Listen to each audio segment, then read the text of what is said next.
Oke, selamat datang semuanya. Hari ini kita bakal ngulik cerita di balik layar soal gimana sih editing audio dan video itu berevolusi. Dari yang tadinya kerjaan super rumit dan eksklusif, sampai sekarang jadi alat yang bisa dipakai siapa aja langsung dari saku mereka. Pernah nggak sih ngerasa pas nonton film, ada adegan yang bikin kita ketawa, tegang, atau bahkan sampai nangis? Atau pas lagi scroll video pendek, kok alurnya enak banget gitu? Nah, itu semua bukan kebetulan loh. Di baliknya ada sebuah seni yang nggak kelihatan, namanya editing. Jadi, intinya editing itu ya seni dan teknik.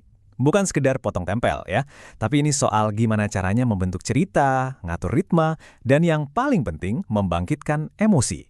Bisa dibilang ini adalah bahasa visual dan audio yang kita semua secara nggak sadar paham.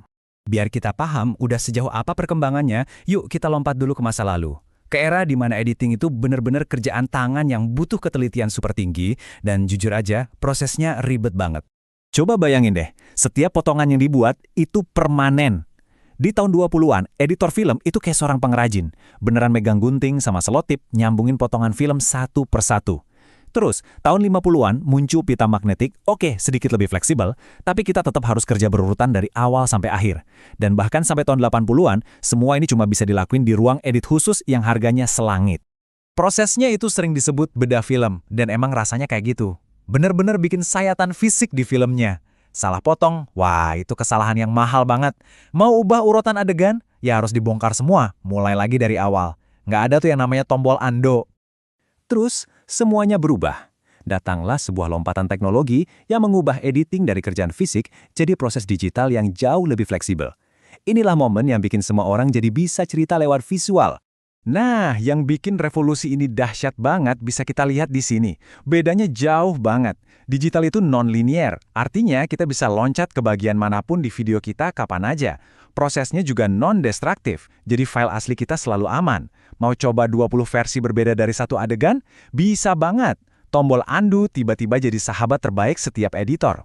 Kebebasan buat bereksperimen jadi terbuka lebar. Nah, karena editor udah nggak diribetin lagi sama batasan teknis yang kaku, peran mereka jadi berkembang. Teknologi digital ini bikin para editor bisa lebih fokus ke inti dari pekerjaan mereka, yaitu bercerita. Jadi, editor modern itu seakan-akan pakai 3 topi sekaligus. Pertama, mereka adalah pencerita yang menyusun kepingan puzzle cerita. Kedua, mereka itu teknisi yang pastiin semuanya lancar di belakang layar.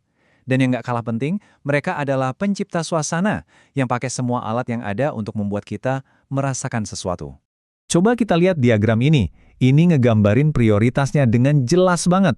Setengah dari fungsi sebuah editan itu adalah naratif. Ceritanya nyampe nggak? Penonton ngerti nggak? Estetika dan teknis itu penting, pastinya. Tapi dua-duanya ada untuk mendukung ceritanya.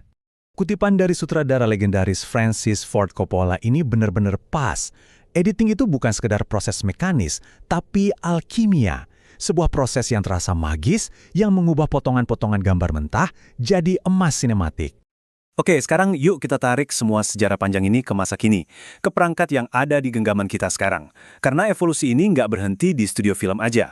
Kita mulai dari sini kan, sebuah ruangan eksklusif penuh mesin-mesin besar dan mahal yang cuma bisa diakses segelintir orang. Lalu, revolusi digital membawanya ke rumah kita.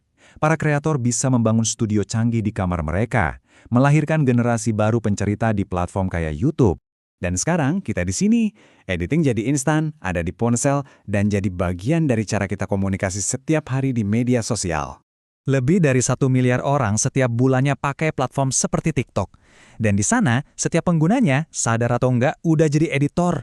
Mereka motong klip, nambahin musik, dan cerita kisah-kisah kecil dalam hitungan detik. Kekuatan yang dulu butuh tim profesional, sekarang ada di ujung jari kita semua. Jadi, ujung-ujungnya begini. Kita semua sekarang punya akses ke alat penceritaan yang luar biasa kuat. Evolusi dari pisau silet ke aplikasi di smartphone udah selesai. Pertanyaan yang tersisa sekarang bukan lagi soal gimana caranya, tapi soal apa dan kenapa. Dengan kekuatan sebesar ini di tangan kita semua, cerita apa ya yang bakal kita pilih untuk dibagikan ke dunia?